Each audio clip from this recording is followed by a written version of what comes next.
Ever feel like you're doing this teaching thing alone? You don't have to be. Shared teaching is all about sharing the workload through the power of collaboration and teamwork.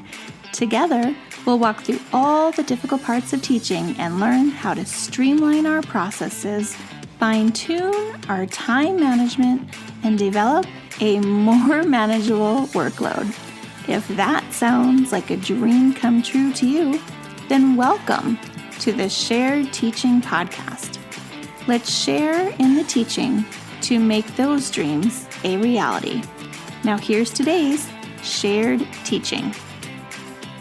Hello and welcome back to the Shared Teaching Podcast. I'm your host, Susan, and you are listening to the third episode of Writing Tip Wednesday, where each Wednesday I'm providing you a quick actionable tip for teaching writing. In today's tip, we are going to learn how to use a mentor text and why we'd want to use a mentor text to model writing. I believe that mentor texts are amazing materials and a great tool to have in your toolbox. And I don't think I could teach writing without them because students love picture books. They love hearing great stories. They love looking at the beautiful pictures. And so they're very engaging and it gets their attention more than just me up there trying to teach them and show them different parts of writing. So having that as a tool is a great use of you and just showing your students what's out there because different writers write differently, and I like to expose them to that. So if you think in terms of how you're going to teach your students, I would like you to encourage you to try to use a mentor text. So a mentor text is just a book that you've chosen to show and model something that you think the author has done really well. We often see these more in reading. So there's a lot of text out there where maybe you read an excerpt of a book and you're like, wow, that was, beautiful imagery. But we need to also do the same thing in writing class. So a lot of what we teach in reading is going to carry over into writing.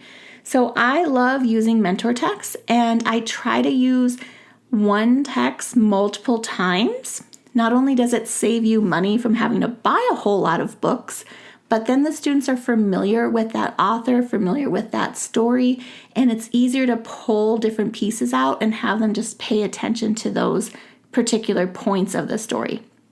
So let me give you an example. Let's say you are teaching narrative writing and you really want to show them really good description. So there's a lot of books out there that you can pull for that, and you're just looking for how they do description. So one of my favorite authors for using in description is Robert Munsch. Almost all of his books have a lot of really good description.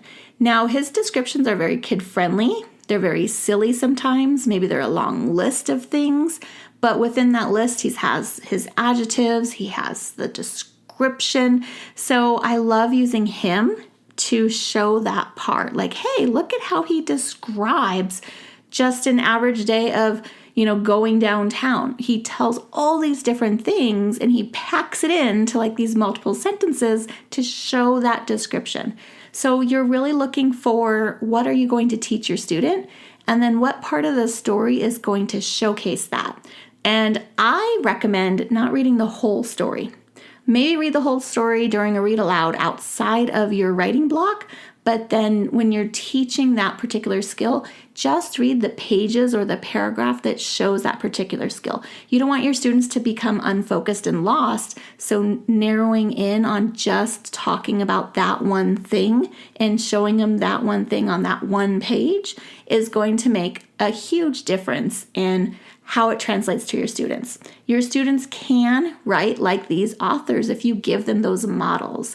So using mentor text to model is my quick tip for you this Wednesday, and I hope you'll try it out.